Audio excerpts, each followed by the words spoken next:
Oh, gitu. Nah, disitulah saya mencari jati diri saya, Pak. Bahwa setiap orang itu diciptakan oleh Tuhan memiliki bakat dan minat sendiri-sendiri. Dalam perjalanan saya kok senang terima orang curhat, saya bisa baca karakter seseorang. Dari Al-Quran saya menerjemahkan ke tiap karakter manusia bisa kita Nah, lihat. karena itu ada Al-Quran, apakah memang tools ini lantas hanya khusus untuk orang-orang yang beragama Muslim? Mas 1.3 bersama dirimu olahraga pasti 1.3 kendali dirimu wujudkan mimpi.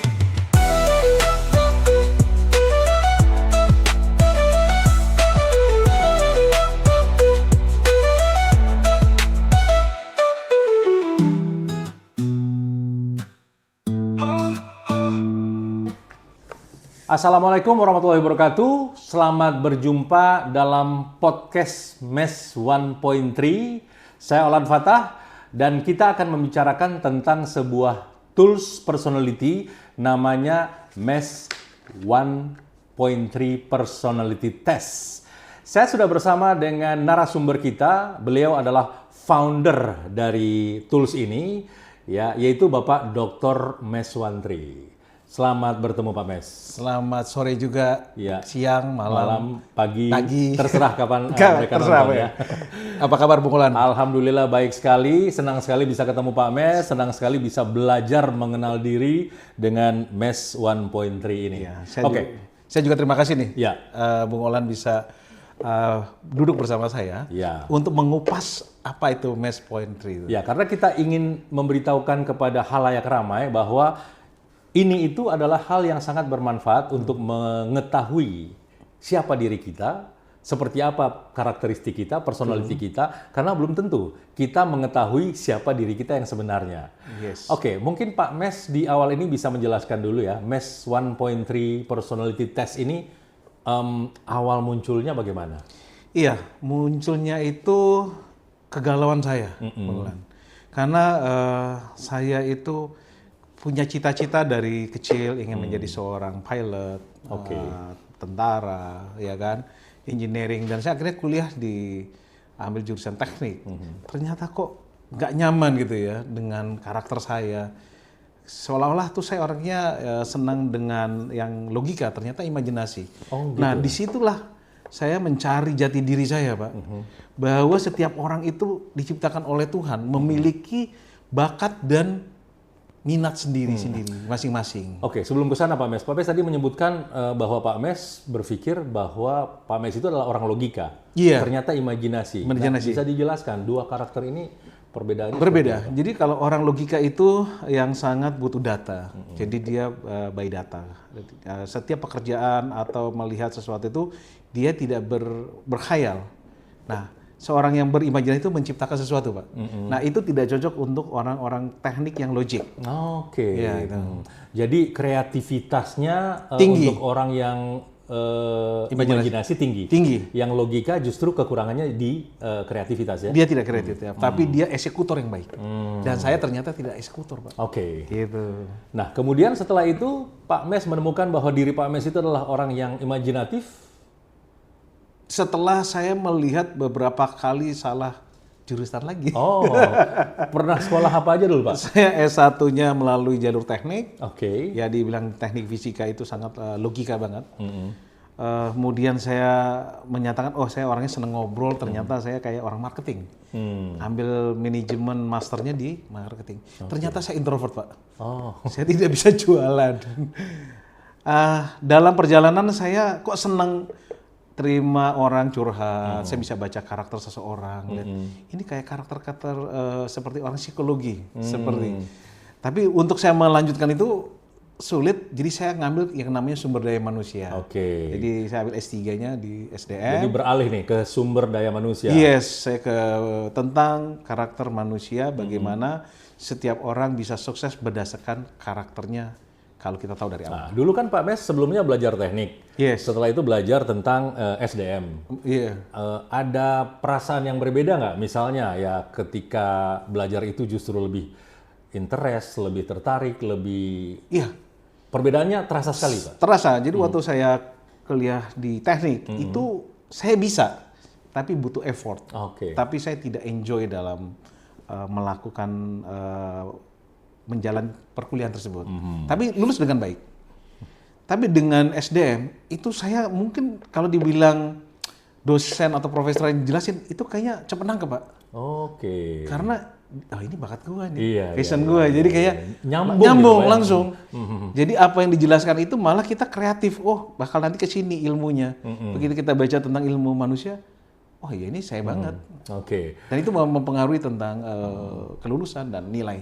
Jadi itulah sebabnya pentingnya kita mengetahui karakter kita, Iya. personality kita, supaya kita melakukan sesuatu itu segalanya sesuai dan seperti dapat apa ya? Kalau sound itu dapat amplifying ya, amplifier. Betul. Ya, lebih maksimal gitu, Pak. Jadi Ya? kalau bicara gelombang atau frekuensi itu jernih sekali gitu. Betul, jernih sekali ya. Jernih sekali dan itu dan orang begitu menemui bakatnya, karakternya, itu loncatannya itu bisa 10 kali lipat. Gitu. Oke, sekarang kita balik lagi ke MES 1.3 personality test ya. Nah, sejarah terbentuknya ini, tools ini seperti apa? Mungkin bisa diceritakan.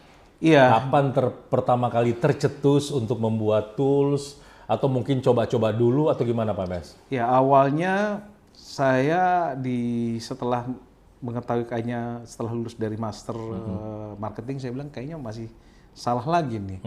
Akibatnya saya melakukan belajar kursus singkat tentang karakter. Di situ pernah belajar yang namanya grafologi, membaca tulisan tangan. Oke, pernah juga ya? Belajar, kemudian saya kursus tentang NLP, tentang body language, dan cepat. Saya berasa cepat, dan saya mempelajari yang namanya profiling yang mungkin pernah orang tahu yang disebut koleris, sanguin, pragmatis, melankolis itu DAC profiling, termasuk MBTI. Itu ternyata kok saya senang sekali, dan saya mempelajari itu kayak ini kayaknya saya banget. Oke. Wah, akhirnya saya mempelajari dari hipnoterapi, kemudian personality, kemudian profiling, sampai saya belajar. Mungkin orang pikir saya belajar SEO, beton. Iya. Dan itu kok benar setelah saya analisis secara logika. Jadi MES 1.3 personality test ini adalah gabungan dari semua ilmu itu menjadi sebuah tools yang bernama MES 1.3. Iya. Dari semua pelajaran itu kemudian saya saring. Ternyata yang gabungan itu ada 4. Oke. Yang 3 tools itu berdasarkan teori, itu DISC profiling, MBTI personality, dan Gallup tentang strength dan kekuatan, termasuk salah satu adalah kitab suci Al-Quran saya gabungkan. Oke. Nah, gitu. Ada unsur Al-Quran di situ. Ada Al-Quran. Jadi dari Al-Quran saya menerjemahkan ke tiap karakter manusia bisa kita lihat. Karena itu ada Al-Quran, apakah memang tools ini lantas hanya khusus untuk orang-orang yang beragama Muslim? Enggak. Atau lebih ke semua Umum. umum ya? Umum, karena saya based on Quran itu melihat dari karakter dan personalitinya. Setiap itu saya bisa menerjemahkan secara filosofi. Oke. Gitu. Iya.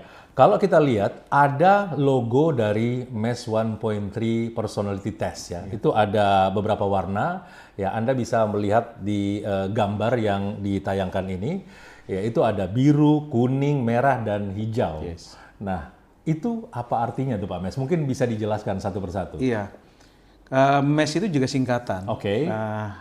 Untuk M itu mightiness. Kalau kita bilang bahwa orangnya sangat dominan, powerful. Kemudian dia menekan kepada hasil dan kepercayaan dirinya tinggi. Ada exactness, itu dia menekan kepada kualitas, detail, akurasi, sistematik. Ada yang namanya S simplicity, itu dia simple, menekan kepada kemampuan mempengaruhi orang, kemudian keterbukaan hubungan, dan dia lebih pada people oriented, dan dia good communicator. Nah, terakhir ya helpfulness itu dia menekankan pada kerjasama, anti konflik, admin. Jadi dari 4 karakter itu dibagi warna.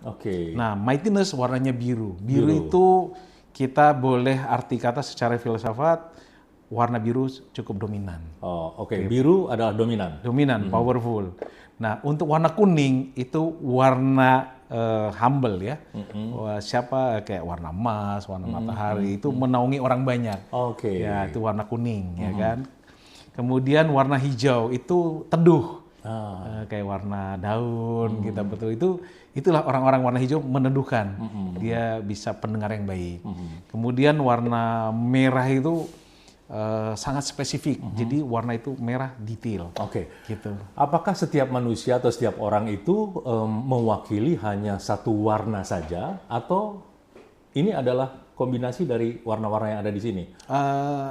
Umumnya itu dua warna, cuman besarannya berapa persentasinya itu bisa balance, birunya bisa 50%, kuningnya bisa 5%, atau birunya itu 80%, kuningnya 20%. Oke, Itu dari hasil tes. Persentase itu yang lantas menentukan kecenderungannya dia Cenderung di mana warna dia? yang mana di antara Betul. dua warna itu ya? Betul.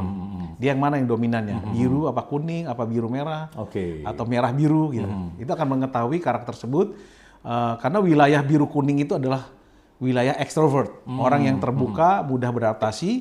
Wilayah yang ke bawah merah dan hijau itu wilayah orang yang difficulty atau introvert yang tidak terbuka di awalnya. Nah, bagaimana dengan merah dan biru, kemudian ada kuning dan hijau? Nah, ini seperti apa? Kombinasi, kalau kombinasi merah dan biru dia orangnya tertutup, difficulty, introvert, di mana dia detail. Nah ini cocok orang-orang yang seperti auditor, keuangan, tapi dia straight to point.